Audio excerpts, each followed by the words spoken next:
Hey everyone! In the last episode, we made a huge upgrade to our world by changing our end dimension hole to an end dimension bunker. But when you're actually on the surface traveling through the overworld, it is still just a big old hole. So we're gonna fix that today. I want to have some kind of landmark here that from wherever you're coming from, we can easily see from a distance and be like, that's home. And we're gonna tie it into the beacon being here because that is not going. So we'll make it work. We'll make it magical. We'll make some lore. Alright, let's get at it.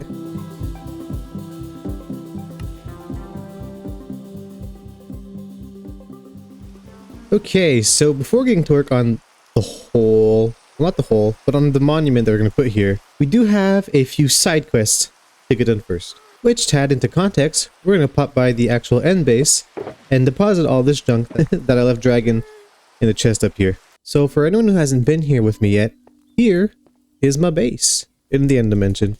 We have quite a bit of expansion to do here eventually, but this is forever, so you know, we have time. You'll notice that all of the terraforming here is pretty much all moss. We have some dirt and patches at some places, but it's mostly all moss. And in our monolith, we also need moss, both kinds in fact. So where we have that big hole in the overworld above the end portal, it would be a shame after having dug that out to just cover it up. So we're going to turn that big old hole into moss farms. So that is one side quest, but we're going to call that one side quest number 2. This leads into my automatic sorting system, by the way, and the rest of this will be sorted out by these goofs over here, in theory. Side quest number 1 is these rooms here.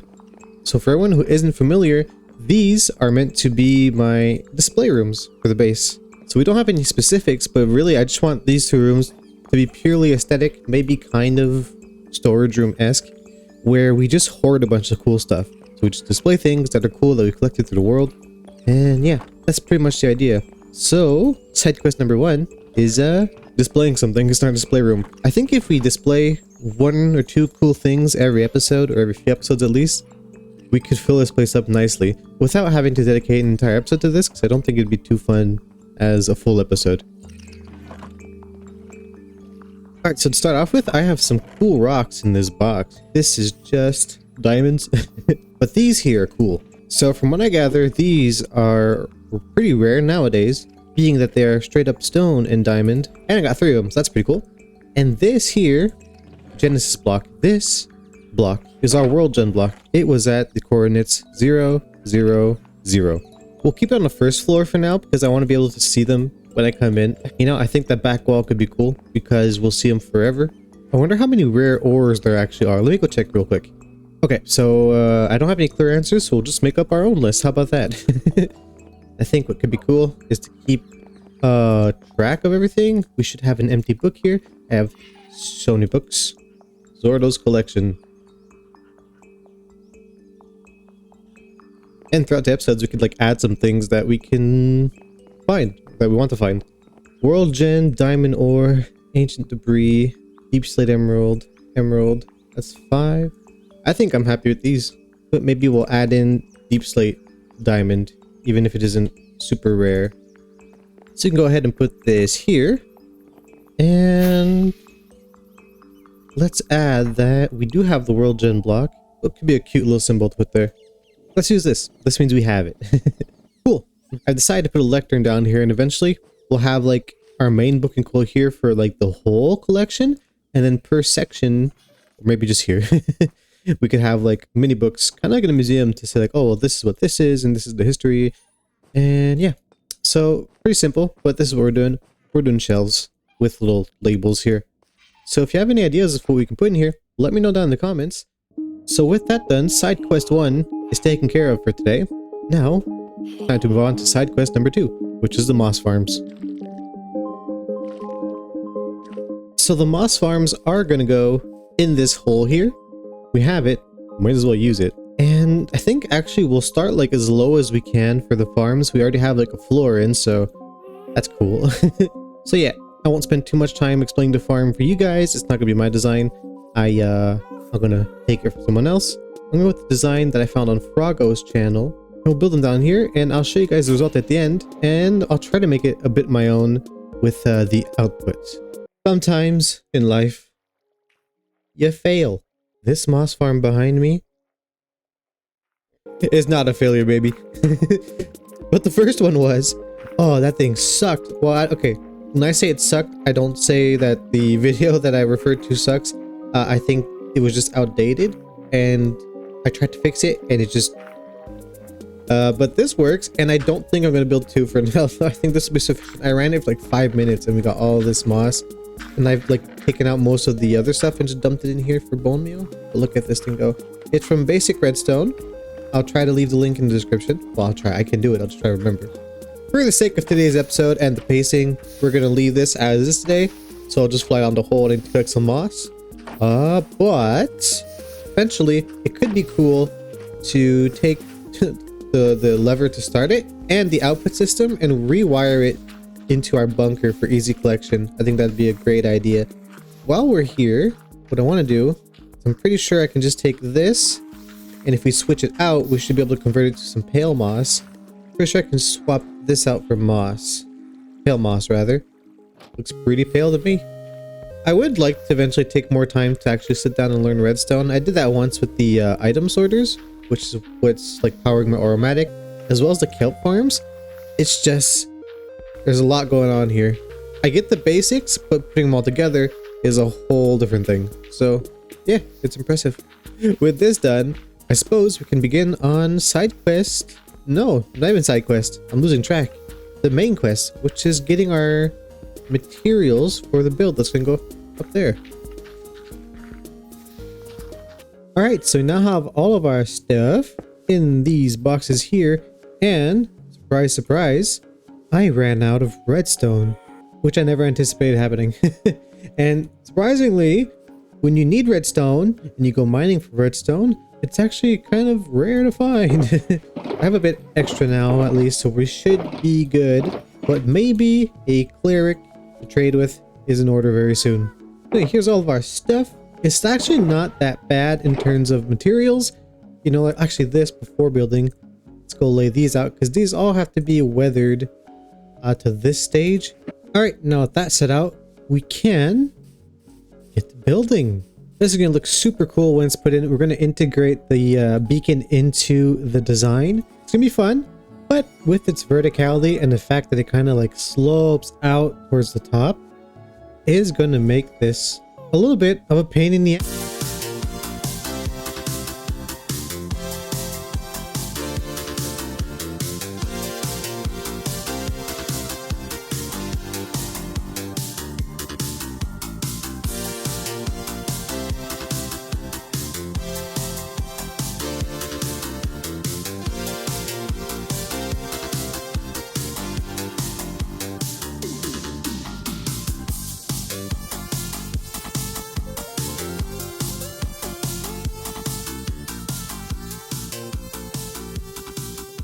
Do you ever think about saying your username out loud just to realize how stupid it sounds? Anyways, it's nighttime, so now is the perfect time to take a look at the build. So here it is. Here's our monolith, obelisk kind of thing. Now, it doesn't actually look that bad from this far, but these strips here are all supposed to be green and weathered. But if you want this video to come out before the snow melts, then this will have to do for today. What you think? How's it look? I tried to use a trick that I've seen Link see, and a few other people use, where you have like a bit of a fade effect going on with lights. So in each of these slices here, there is a redstone lamp. Doesn't show as much, honestly, with the orange bars. Kind of ruins the effect a bit, but it's meant to make it fade gradually. So behind the lights, we have a green gradient behind each of these like little parts here. I suppose with time, it'll reach its potential. We're kind of mixing in old technology, ancient magic kind of thing. Not exactly sure what the lore is.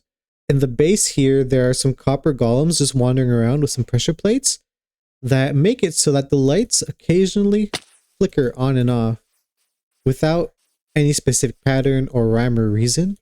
So yeah, this is a build that's going to like take its complete form with a little bit more time given to it.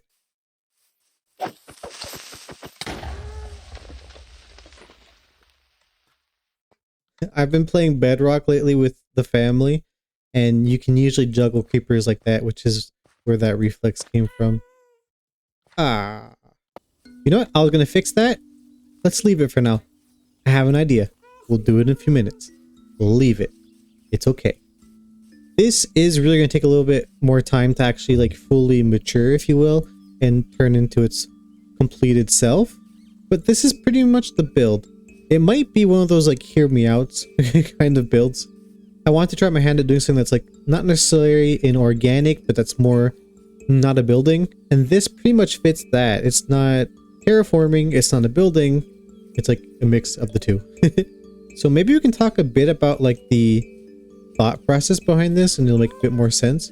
I still think it's cool. So I wanted something that was really like a monolith or an obelisk kind of thing, which is why it's pretty much all like stones in that category of building materials for the most part. And I kind of tried my hand at a bit of a gradient between like mossy stuff here where like the water might drip towards more clean stuff up top, even though we do have some green. But I'm not the best at gradients, so yeah, I tried my hand at it. I think this is pretty good, but I still use the tuff mostly to draw outlines of what could be pieces or sections of the thing to make it still look a bit more structured and intentional than just a natural rock, which kind of blends into the fact that there is some copper here and some technology. I don't have exact lore, but hey, if you guys maybe have some ideas, I'd be down to listen to them in the comments, or read them rather. But I kind of see this kind of inspired by Tears of the Kingdom, where this could kind of be like an energy source, which would fit with the beacon beam passing through the center and with it floating.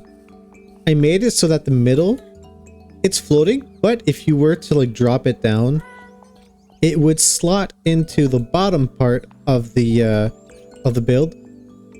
Kind of like a kind of battery is the way I'm imagining it. And with the flickering lights, it kind of looks like it's kind of ruined, but there's still something going on. There's still some energy flowing through it. Especially through the fog, I think is probably the best view. Yeah, from here it looks really cool. So with this done, the main quest of today's episode is pretty much taken care of. I just want to go ahead and take some of the moss from our moss farm and maybe clean up this terrain a little bit, terraform it ever so slightly, not too much. We'll leave some big terraforming for later, and when we get more things in, and another little mini side quest for the very end of the episode. Now, if you're wondering how I'm going to access the moss farm now that it's covered up, check this out. I noticed while building it out, do I have enough? Yeah, my durability is fine. That if we go through this library that we left pretty much untouched last episode, and we go up the ladder here, and it should be through this wall here. Try not to break anything. Yeah. Our moss farm's right here. So we can get super easy access to our farm from the bunker.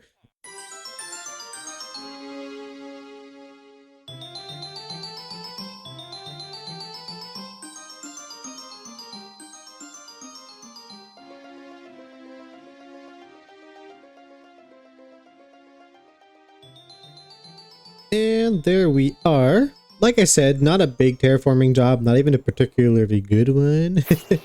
It's still something that I got practice a bunch, but at least now the monolith is a lot more visible, I suppose. And besides, we have our end dimension base. We have actually nothing in another, but that's something that we could remedy maybe starting this year. I'm thinking this area, this whole area here, could be our new overworld area. The old village is just over there, and I do kind of eventually want to go back over there to finish up a few things and maybe make it at least feel a bit more complete. But I kind of want to move on a bit, which is why we moved to the end to start with. We'll keep most of the time and dedication to terraforming till a little bit later when we have more of an idea and maybe more builds in.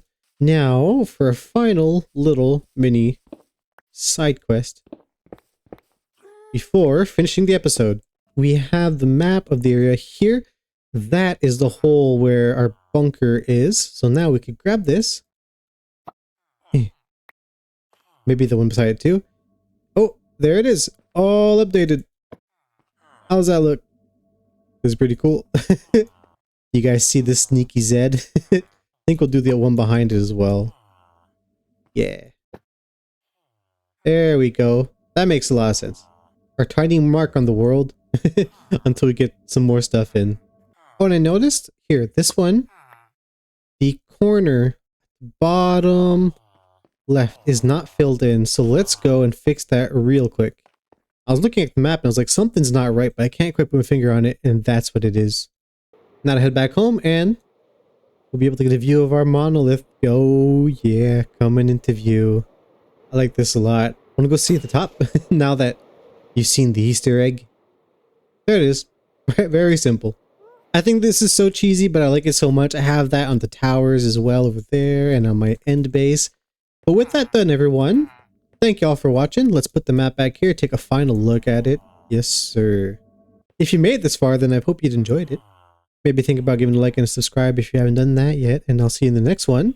For anyone who does want to stick around a little minute or two more, maybe someone who's been following for a bit of a long time, or who wants to follow, here's a little channel update. It's nothing dramatic. So if you have been following, you might know that I am back in school, and the semester just started. As of recording this, started 4 days ago. So we're not quitting.